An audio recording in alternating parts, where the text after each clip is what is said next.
What's up, guys? It's Gage. So today in this episode, we're going to be working on the V70R. I'm going to pull that head off and see what we can't find, what's wrong with it. Thinking it might be some bent valves from a broken timing belt, but we're going to jump into that and see if it's got any broken pistons, any more catastrophic damage. So we'll get into that. Little update, something I did just off camera. It took 2 seconds to do. I'll make a video about it, just how to install them and stuff. But a boost controller on the 740. As you can see, I got a Vibrant boost controller installed on the 740.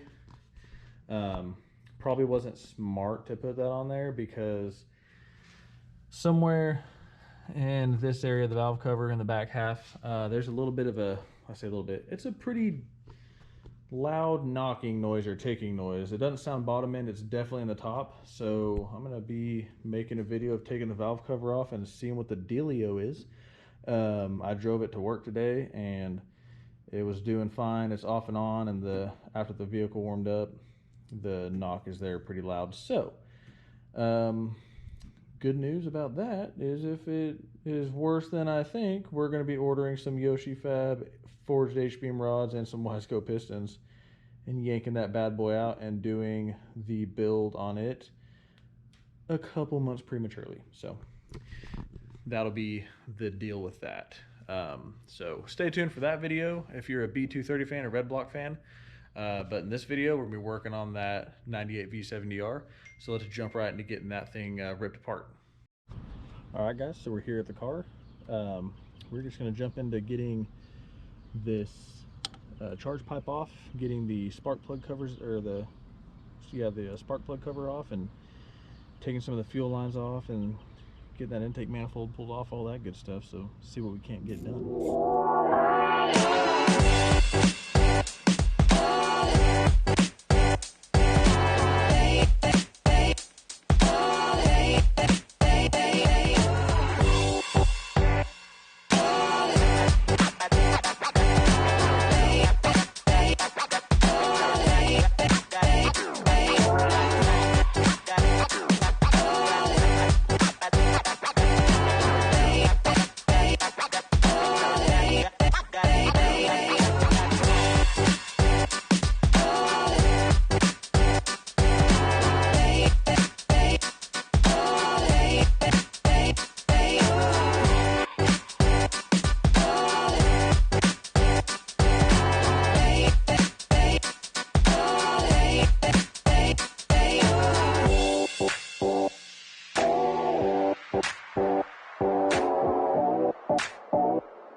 All right, guys, here it is all torn apart. As you can see, the pistons did get slightly touched by the valves, but nothing crazy. It should be fine. Got it all torn apart. Old exhaust manifold gasket. So yeah, it looks like it just needs a new cylinder head. I'm gonna show you the cylinder head, but thankfully it looks like, you still see the factory cross hatching. And it doesn't look like any of the walls got nicked up at all. So we're just gonna get a good used head and slap it back together and call it good. So let's show you that cylinder head. All right, guys, so I threw everything in the bag just so it's all there. There's the valve cover.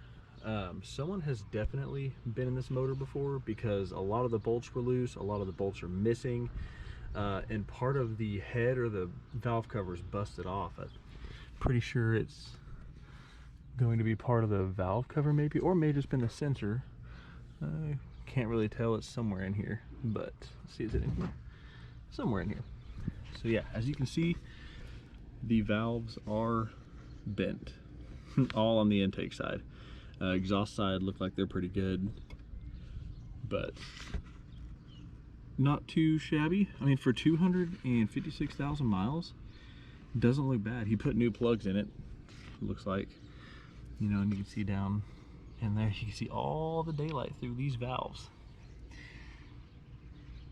But, not too bad for a super cheap project. I'm just gonna get a good used head from the salvage at Swedish and slap it on there. New head gasket, new intake and exhaust manifold gasket, and slap it all back together. See what we get. But as always, guys, like the video, comment, subscribe, share with your friends, and we'll see you in the next one. Peace.